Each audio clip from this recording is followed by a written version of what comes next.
जय श्रीमन नारायण, जय हिंद।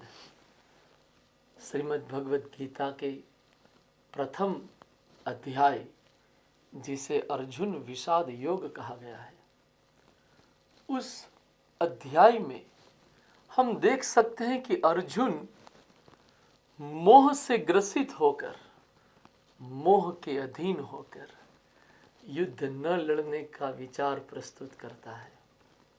और दूसरी तरफ हम देखते हैं उसी समय प्रथम अध्याय में ही ऐसे उल्लेख प्राप्त होते हैं कि दुर्योधन लोभ के वश होकर, लोभ के अधीन होकर युद्ध लड़ने के लिए तत्पर दिखता है।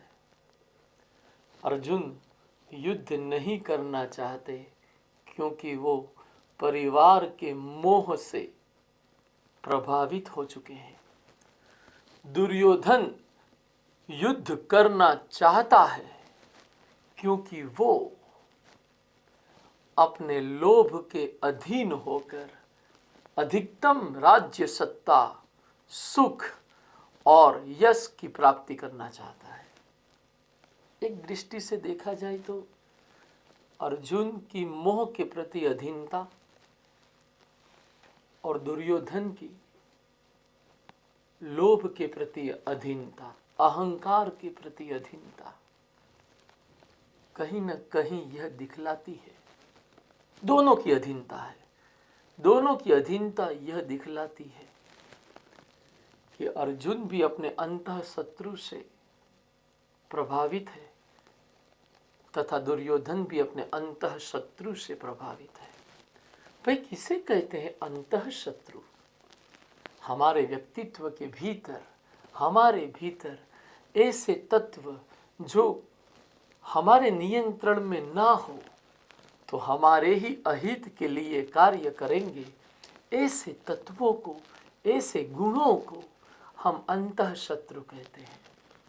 ऐसे अंतः शत्रु में काम, क्रोध, लोभ, मोह, अहंकार, मद जैसे गुणों को शामिल किया जाता है।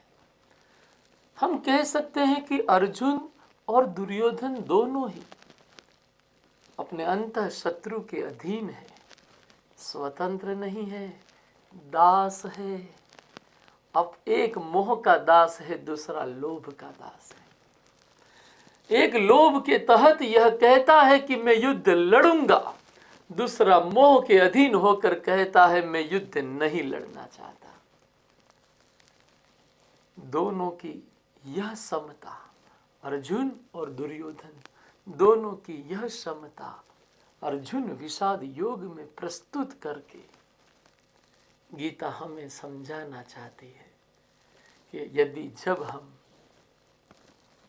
किसी न किसी अंतः शत्रु से प्रभावित होते हैं तब हमारा विवेक शून्य हो जाता है और हम उस अंतः शत्रु के अधीन होकर अपने कर्म को दिशा प्रदान करने लगते हैं। इस दृष्टि से देखा जाए, अंतः शत्रु को अगर आधार बनाया जाए तो प्रथम अध्याय हमारी उस मनोदशा को अभिव्यक्ति देता है जिसमें हम में से अधिकांश इसी तरह के कोई न कोई अंतः शत्रु के अधीन होकर अपना जीवन व्यतीत कर रहे हैं। इसका तात्पर्य यह नहीं है कि अर्जुन और दुर्योधन दोनों समान हैं, ना, इन दोनों में बहुत बड़े और मूलभूत अंतर है। इस बात में संदेह नहीं कि अंतः शत्रु के दोनों अधीन हैं, किंतु दोनों में जो मूलभूत अंतर है उसकी भी समझ और स्पष्टता होना आवश्यक है। यदि अर्जुन मोह के कारण परिणाम के भय से पीड़ित होने लगा है तो दुर्योधन लोभ के कारण अधिकतम प्राप्त करने के लिए उत्साहित हो गया है। याद रखना, एक मोह से पीड़ित है, परिणाम स्वरूप उसको परिणाम का भय लगता है और वो परिणाम को देख सकता है, अतएव वो युद्ध से दूर रहना चाहता है। निश्चित तौर पे युद्ध न करने का अर्जुन का दृष्टिकोण अर्जुन को पलायनवादी बनाता है, जो कि वो है नहीं। किंतु इस परिस्थिति में अपने स्वजनों को देखकर वो जो शोकग्रस्त हुआ है, उस शोकाकुल अवस्था में वह यह बतलाता है कि मैं युद्ध नहीं चाहता। अर्जुन का पलायनवाद अर्जुन की कायरता को अभिव्यक्ति देता है। एक कहता है कुछ नहीं करना। कौन कहता है ऐसा? अर्जुन कहता है। दूसरा कहता है युद्ध करना ही करना। अति महत्वाकांक्षा से उत्पन्न होने वाली अति सक्रियता, अति महत्वाकांक्षा से उत्पन्न होने वाला असंतोष दुर्योधन पर प्रभुत्व प्राप्त कर चुका है, और असंतोष एवं अति महत्वाकांक्षा की अवस्था में वह अति सक्रिय होकर युद्ध करने पर आमादा है। एक तरफ अति सक्रियता दुर्योधन को दिखलाती है, दूसरी तरफ निष्क्रियता अर्जुन को दिखलाती है। अर्जुन की निष्क्रियता तथा दुर्योधन की अति सक्रियता, यह पहला अंतर है दोनों के बीच। दूसरा अंतर यह है कि एक परिवार को मारकर कुछ हासिल नहीं करना चाहता। ऐसा कौन है? अर्जुन। बोले इस संसार में कुछ भी मिल जाए, इंद्र का आसन भी मिल जाए, सत्ता भी मिल जाए, सुख भी मिल जाए, नहीं चाहिए। मैं अपने परिवार को मारकर ये सब प्राप्त नहीं करना चाहता। दूसरी तरफ दुर्योधन इसके उलट है। क्या कहता है? जिसको भी मारना पड़े मार देंगे, हस्तिनापुर का राज्य हम हासिल करके रहेंगे। एक छोड़ने के लिए तैयार है। क्यों? क्योंकि वो सज्जनशीलता और स्वजनों के प्रति प्रेम रखने की कोशिश कर रहा है। हालांकि वह प्रेम विशुद्ध प्रेम नहीं, मोह से अधीन है, लेकिन कहीं ना कहीं अर्जुन को तो यही लगता है कि वो प्रेम के कारण, परिवार के प्रति प्रेम के कारण युद्ध छोड़ना चाहता है। एक और बात जो दोनों के बीच के अंतर को स्पष्ट करती है कि अर्जुन भौतिक सुख को त्यागने के लिए तैयार होने के कारण युद्ध नहीं करना चाहता। अपने भौतिक सुख, अपने इंद्रिय सुख, राज्य सत्ता, यश कीर्ति, सुख समृद्धि इत्यादि के प्रति उसे कोई आग्रह या मोह नहीं है, इसलिए वो युद्ध नहीं करना चाहता। जबकि दुर्योधन भौतिक सुख पर केंद्रित है, उसको भौतिक सुख के अलावा कुछ नहीं चाहिए, अतएव वो युद्ध करने को तत्पर है।